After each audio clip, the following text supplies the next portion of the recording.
Hola, ¿qué tal amigos? Bienvenidos al canal de Kuniraya. Antes de empezar, quiero enviar un saludo muy especial a mi amigo Rafa Mar en Mallorca, España.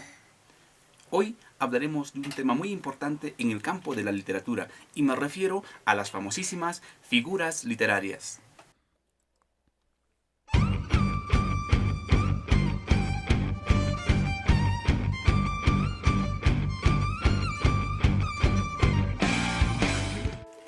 Recuerda que también se las conoce con el nombre de figuras retóricas, recursos retóricos o recursos literarios.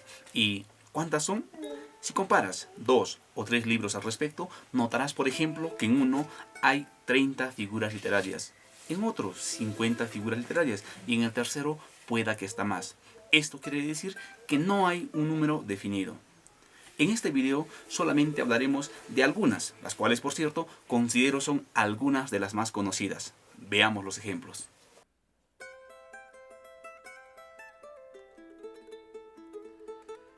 Primero veamos el hipérbaton, el cual consiste básicamente en la alteración del orden usual o normal de la oración. Esto quiere decir que la oración tiene sus partes, y me refiero al sujeto y el predicado. Por ejemplo, en la oración, el coronel no tiene quien le escriba. El sujeto es el coronel y el predicado no tiene quien le escriba. Muy bien, ahora fijémonos en este cuadro, donde de forma general veremos en qué consiste el hipérbaton. Primero tenemos la estructura o el orden normal de la oración, donde primero está el sujeto y después el predicado, como en la oración el coronel no tiene quien le escriba.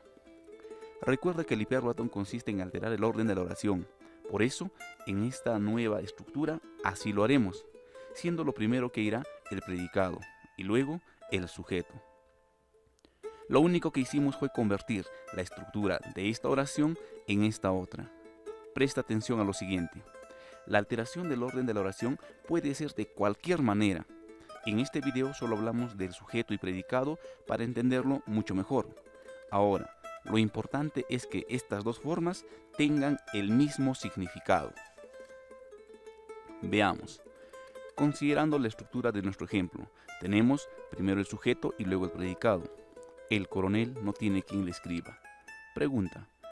¿Cómo podríamos alterar el orden de la oración de tal manera de que el significado no varíe? Pues haciendo lo que hicimos en el cuadro, y así tenemos, no tiene quien le escriba, el coronel. Como notarás, el significado es el mismo. Lo mismo sucederá en la vaca nos da leche, y otra vez nos preguntamos, ¿cómo podríamos alterar el orden de la oración de tal manera de que el significado no cambie? Pues alterando el orden del sujeto y el predicado, y así tenemos, nos da leche la vaca. En ambos casos se logra entender lo mismo. Recuerda que para identificar esta figura literaria debes notar que el orden de la oración ha sido alterado, como en los siguientes ejemplos. Del salón en el ángulo oscuro, de su dueño tal vez olvidada, silenciosa y cubierta de polvo, veíase el arpa. Si notas, tal vez lo normal sería decir, en el ángulo oscuro del salón, tal vez olvidada de su dueño, silenciosa y cubierta de polvo, veíase el arpa. Otro ejemplo. En el cristal de tu divina mano, de amor bebí dulcísimo veneno. Tal vez mejor sería en este caso decir, en el cristal de tu divina mano, bebí dulcísimo veneno de amor. Por último, en volverán las oscuras golondrinas en tu balcón sus nidos a colgar, notamos que lo normal sería decir, tal vez, las oscuras golondrinas volverán a colgar sus nidos en tu balcón. Muy bien, ahora, hablando hiperbáticamente, a la siguiente figura pasemos. Ahora veamos la elipsis, la cual consiste en la eliminación de palabras innecesarias, generalmente verbos. Recuerda que las palabras eliminadas deben ser aquellas que al no estar presentes no varíen el significado del texto. Por ejemplo, en Segura pertenece al costumbrismo, Palma pertenece al romanticismo, González Prada pertenece al realismo, Chocano pertenece al modernismo y Valdelomar pertenece al posmodernismo. Hay una palabra que se repite constantemente y por ello termina siendo innecesaria. Esta es pertenece. Recuerda que la elipsis consiste en la eliminación de palabras innecesarias, así es que suprimiremos esta. Borramos pertenece, pertenece, pertenece y pertenece. Ahora, veamos. Segura pertenece al costumbrismo, Palma al romanticismo, González Prada al realismo, Chocano al modernismo y Valdelomar al postmodernismo. ¿Crees que este texto se entiende al igual que el anterior? Pues por supuesto. Por esa misma razón, las palabras que eliminamos eran innecesarias. Veamos algunos ejemplos. En Soy el cantor de América, autóctono y salvaje. Mi lira tiene un alma, mi canto un ideal. El autor no ha colocado un par de palabras porque sencillamente resultaban innecesarias, ya que, como podrás notar, los versos sin estas palabras se entienden sin ningún problema. ¿Y cuáles son? Pues los verbos soy. Tal vez sería más apropiado decir entonces, soy el cantor de América, soy autóctono y soy salvaje. En el segundo verso tenemos el mismo caso, pues el autor prefirió eliminar el verbo tiene. Por ello, de modo completo, tal vez sería decir, mi lira tiene un alma, mi canto tiene un ideal. Lo mismo sucede en Yo soy nieve en las cumbres, azul onda en los mares y espuma en las riberas, donde el autor eliminó el verbo soy.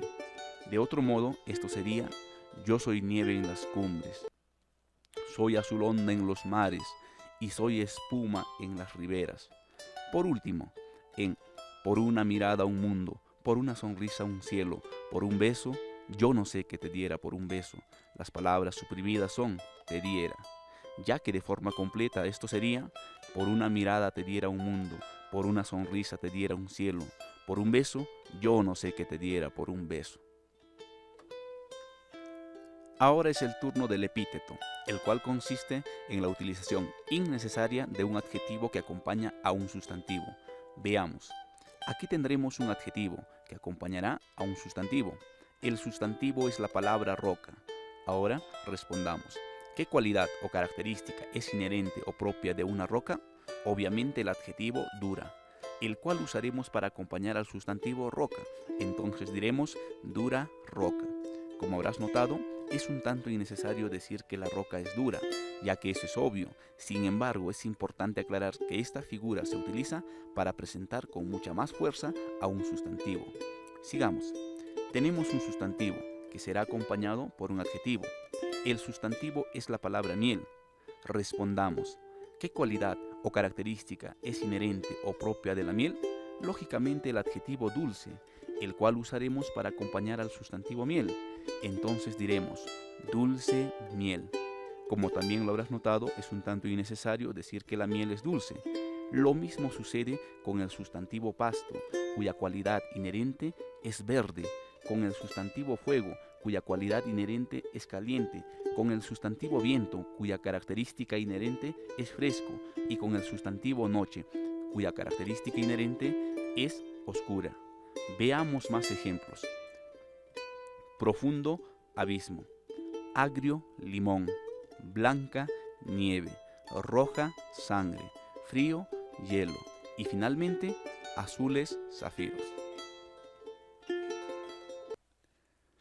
Ha llegado el turno de la anáfora, la cual consiste simplemente en la repetición de una o más palabras al inicio de los versos.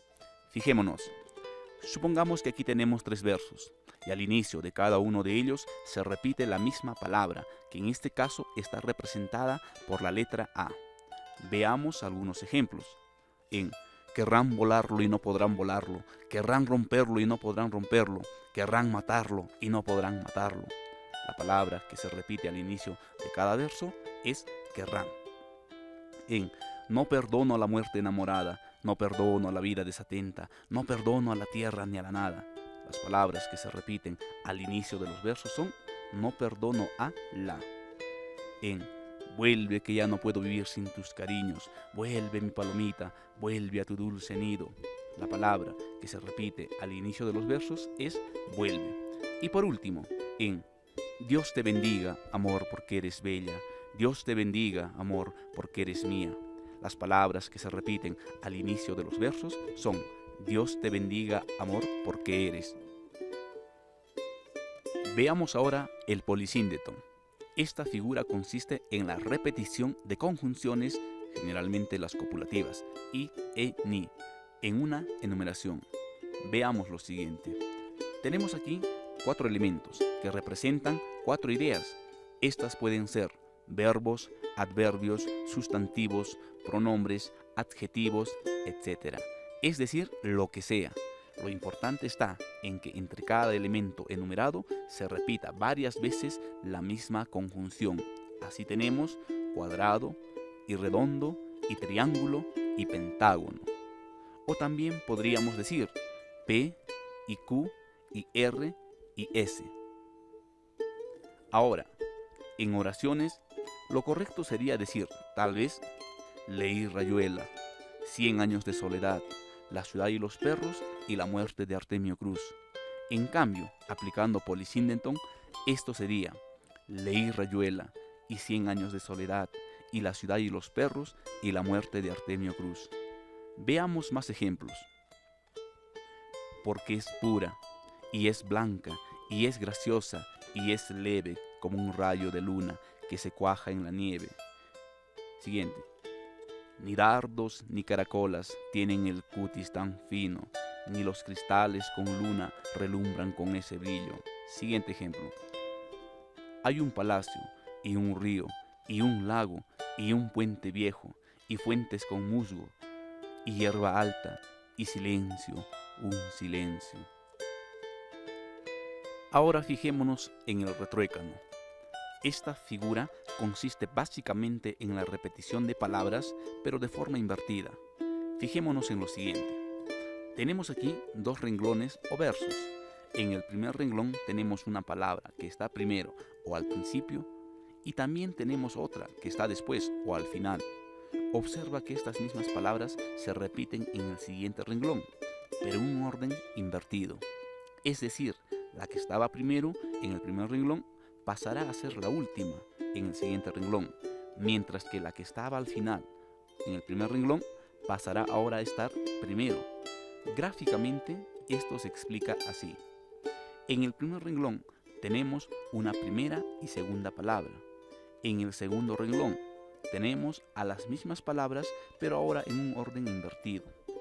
La razón de utilizar el retruécano es para que al invertir el orden de las palabras repetidas se genere un significado distinto. Es decir, el primer y segundo renglón no tienen el mismo significado. Veamos algunos ejemplos. Soplo del alma convertido en viento, soplo del viento convertido en alma. En el país no se lee porque no se escribe, o no se escribe porque no se lee. Era el más poeta de los jóvenes y el más joven de los poetas. A manera de tip, recuerda que los famosos no es lo mismo, son también retruécanos. Veamos, por ejemplo, no es lo mismo decir pobre hombre que hombre pobre. Del mismo modo, no es lo mismo decir dolores en las piernas que las piernas de Dolores. Ha llegado el turno del símil. Esta figura consiste en la comparación de 2 ideas, utilizando los nexos como, tal, cual o el verbo parecer. Observemos lo siguiente. El símil y la metáfora tienen mucho en común, ya que ambas figuras consisten en la comparación de ideas. Ahora, recuerda que en el caso del símil no interesa la naturaleza de las ideas comparadas, es decir, se puede comparar cualquier cosa con cualquier otra. O sea, sin que exista una evidente relación de semejanza. Lo importante es que entre las ideas comparadas esté uno de los nexos que ya mencionamos. Esa es la razón por la que en este ejemplo gráfico, por cierto, estamos comparando 2 formas que no son semejantes. En cambio, en el caso de la metáfora, las ideas comparadas sí deben poseer una relación de semejanza, es decir, deben parecerse en algo, su forma, su función, su composición, etc. Veamos algunos ejemplos. Aquí tenemos las 2 ideas comparadas. No olvides el nexo que debe estar entre estas ideas. Generalmente se utiliza el nexo como. Ahora, utilicemos palabras. Esta idea significará hermoso y esta otra príncipe. Entonces podemos decir, era tan hermoso como un príncipe. Otro caso, esta idea significará amargado y esta otra ogro. Entonces podemos decir, eres tan amargado como un ogro. Ahora más ejemplos. Su cuerpecito se retorcía como un aro. Mariposa de sueño, te pareces a mi alma. Oh soledad sonora, mi corazón sereno se abre como un tesoro al soplo de tu brisa. Ahora veamos la ya mencionada metáfora. Como dijimos, esta figura consiste en la comparación de dos ideas. Ojo, recuerda que estas ideas deben tener una clara relación de semejanza, es decir, esta idea debe parecerse en algo a esta otra. Está claro, las ideas comparadas deben tener algo en común, y de ser así podremos decir que la metáfora consiste en nombrar una idea por otra. De tal manera que si mencionamos a Y, se sobreentenderá que nos referimos a X. Veamos, en los luceros de tu rostro encienden la vida de cualquier hombre. Lo primero que notamos es que las personas no tienen luceros en el rostro, así es que en el ejemplo se está nombrando la palabra luceros para referirse a otra. ¿A qué se referirá?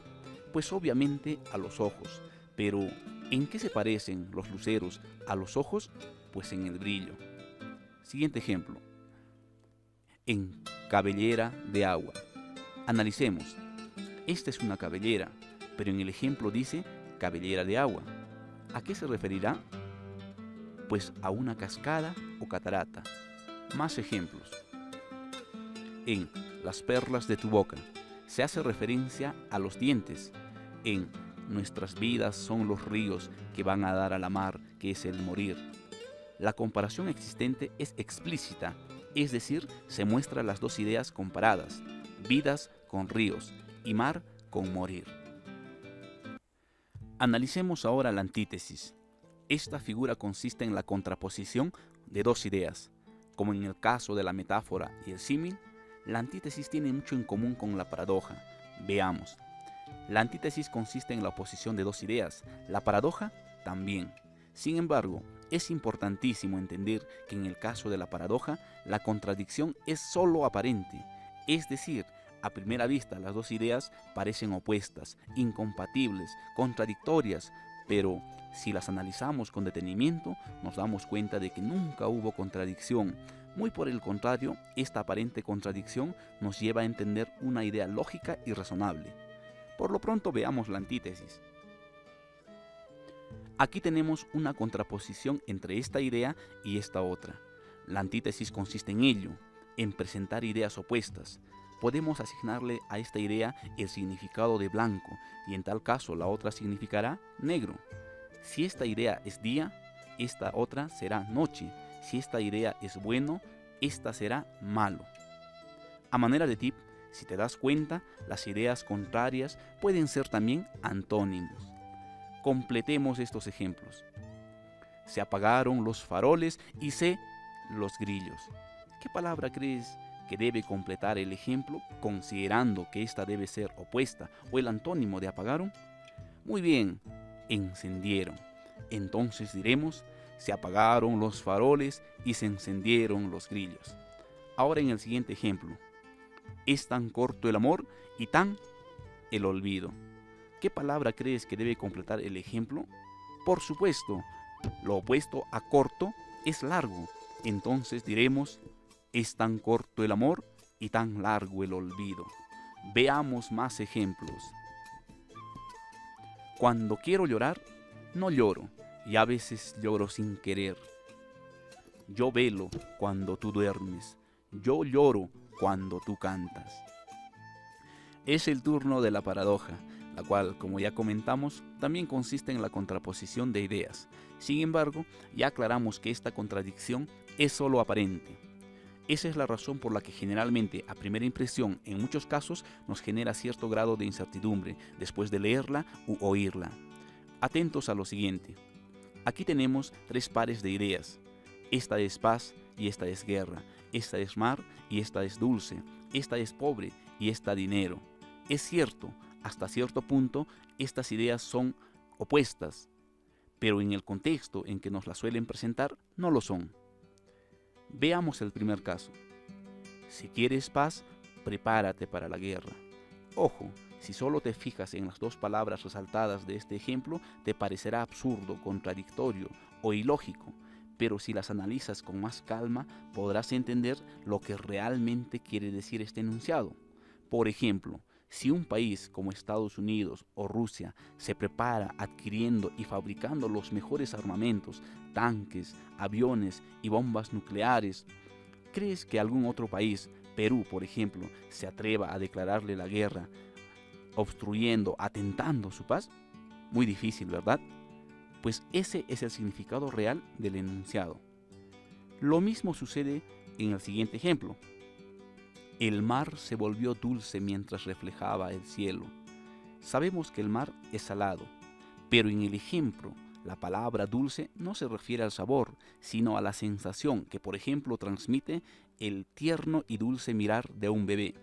Entonces, desde ese punto de vista, entenderás que el mar también puede ser dulce. Muy bien, pasemos al siguiente ejemplo. Era tan pobre que lo único que tenía era su dinero. Seguro notaste que pobre y dinero son, en cierto modo, ideas opuestas, es cierto, pero debes darte cuenta que en el ejemplo la palabra pobre no hace referencia solo al aspecto económico. El enunciado se refiere a una persona que no tenía amigos, familiares, sueños, sentimientos. Por eso se dice que solo tenía su dinero. Otros ejemplos. La puntualidad es una pérdida de tiempo. El agua secó sus lágrimas. Mi lucha es luchar sin luchar.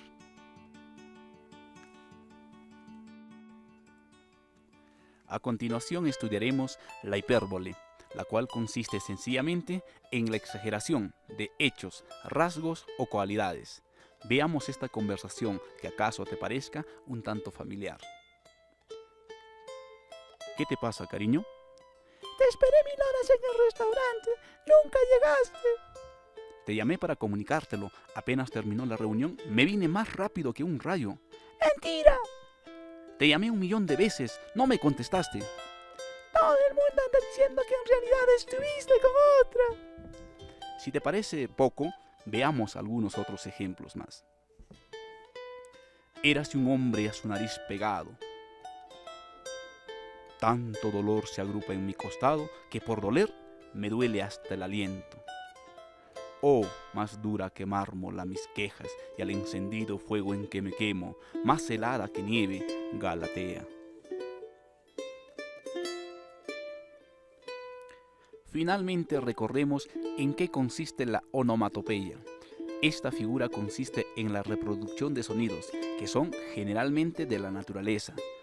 Por ejemplo, para referirnos al sonido producido por los golpes del martillo, podemos decir tan, tan, tan, golpea el martillo. Para referirnos al sonido producido cuando alguien toca la puerta, podemos decir toc, toc, ¿hay alguien ahí? Para referirnos al sonido del reloj, podemos decir el tic-tac del reloj me devuelve la noción del tiempo. Para referirnos al sonido de un disparo, podemos decir tomó el arma. ¡Bang! ¡Bang! Su rival cayó al piso. Veamos algunos ejemplos más. Nadie sabe dónde vive, nadie en la casa lo vio, pero todos escuchamos al sapito glo glo glo. Un gallo en tono de sí, después que sus alas bate, como un canto de combate, prorrumpe un kikiriki. Bueno amigos, metafóricamente hablando, hemos llegado al ocaso del video. Espero en verdad este video haya podido ayudarte a resolver alguna duda. Y si fue así, no olvides, hiperbólicamente hablando, compartirlo 1.000.000 de veces, suscribirte y darle pulgar arriba al video. Hasta pronto.